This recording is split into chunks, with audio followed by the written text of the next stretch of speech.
Ano ba yung usual na ginagawa natin dito? Artificial insemination ba o AI o true natural mating? Sa ngayon, mas magandang gamitin yung artificial insemination kasi mas makakapili tayo ng magandang genetics para yun ang ipambubuntis natin ulit doon sa inahing baka.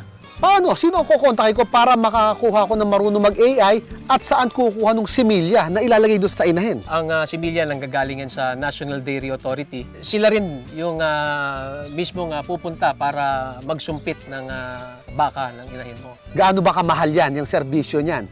Pati yung ating similya. Yan po libre lang po yan.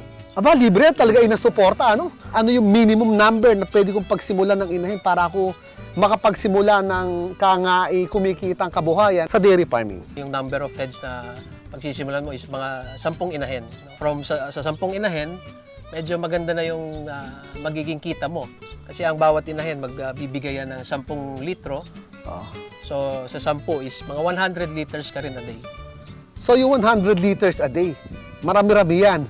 Saan ko naman dadalhin? Paano ko ibebenta tong 100 liters na to araw-araw? So, pwede nating i-process yan. Pwede nating gawing fresh milk, ready to drink. Pwede rin naman tayong magbagsak sa wet market, sa mga palengke. Pwede rin natin siyang gawing cheese. Pwede rin natin gawing ice cream.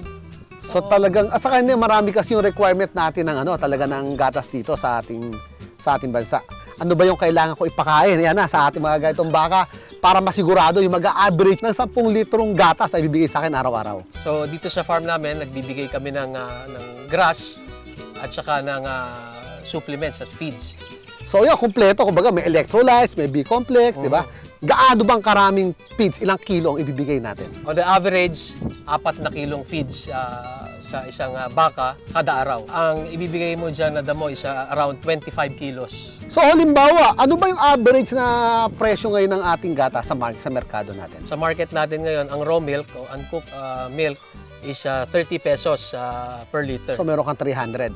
Haba bang tumatagal yung paggatas mo? Mas dumadami ba? O kasi di ba parang meron niyang, peak, bumababa, meron ba siyang gano'n na meron sistema? siyang cycle. So, first 120 days, peak lactation yan. So, maraming ibibigay yan na gatas. Yung average kasi na 10 litro, yun yung On the total? on the total na 300 days.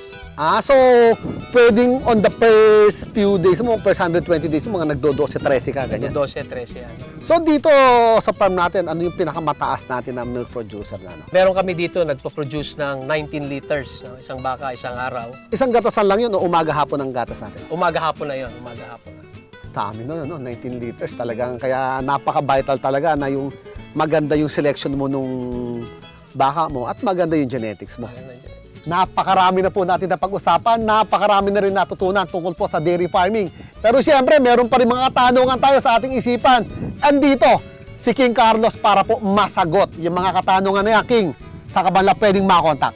Para sa mga ka-agri natin, pwede nyo akong makontak sa 0917-572-6707 and ilike nyo na rin ang aming Facebook page, King Ranch Dairy.